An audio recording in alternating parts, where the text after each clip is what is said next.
In the last video, we continued looking at that 3/4 sneaky choke, all right? I love that choke because our hand goes in the collar. We looked at how to deal with someone answering the telephone, and we discovered that's not really a good counter to that choke. Now, what you will find is that when you do start to answer the telephone, when they start to answer the telephone, you drop, they try to go flat to their back. That will create a little bit of space, and they're going to try and get their elbow out or their whole arm out.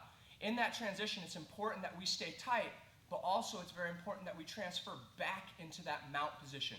We're taking ground back. Where they stuffed that leg and they thought that they were getting back into the game, they're not. Once we get that knee back to the floor, we're going to use our core muscles, our hips, to try and separate that arm from the body, and we're going to finish that cross-collar choke.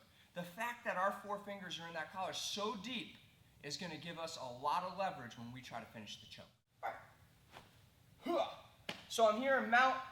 He started to make some space. He stuffed that ankle. Man, I go four fingers in, right?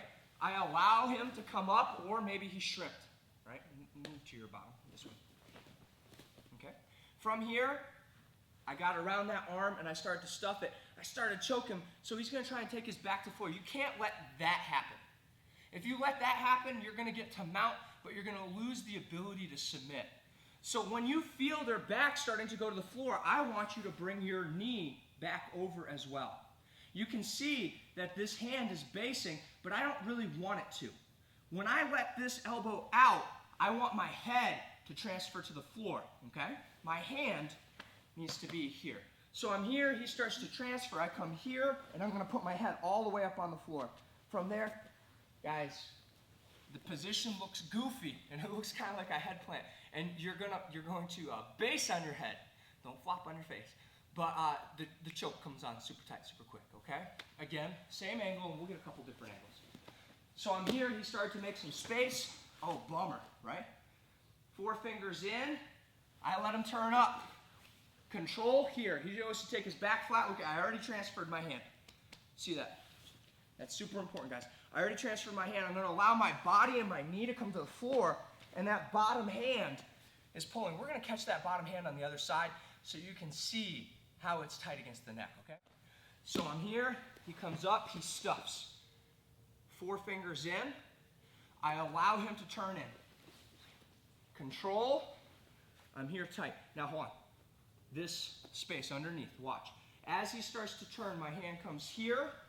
My head goes up to the floor, and I'm pulling with that hand. Okay, guys, that hand's super important. It doesn't pull directly across, it's pulling at a little bit of an angle, but we're so tight against the neck. Remember, all of those basics from that sneaky choke apply here. The shear, when he's turning back in, by the way. When he turns in, my forearm is tight against the chest. Remember, we went over that in that first choke. None of that changes when I let him have this back, right? None of that changes. That forearm is still tight against the chest, but I'm pulling at an angle on the neck. So I'm here, he starts to come up, boom, four fingers in, right? Nice and tight.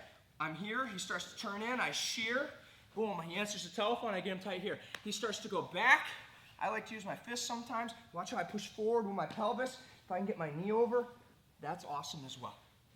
Guys, the choke is really, really hard to defend once you get those four fingers in the collar. Most of the time, I get the normal sneaky choke. That's a really tight choke.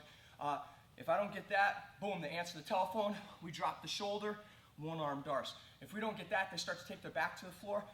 I'm gonna drive my knee over. I'm gonna try and go for that cross-collar choke.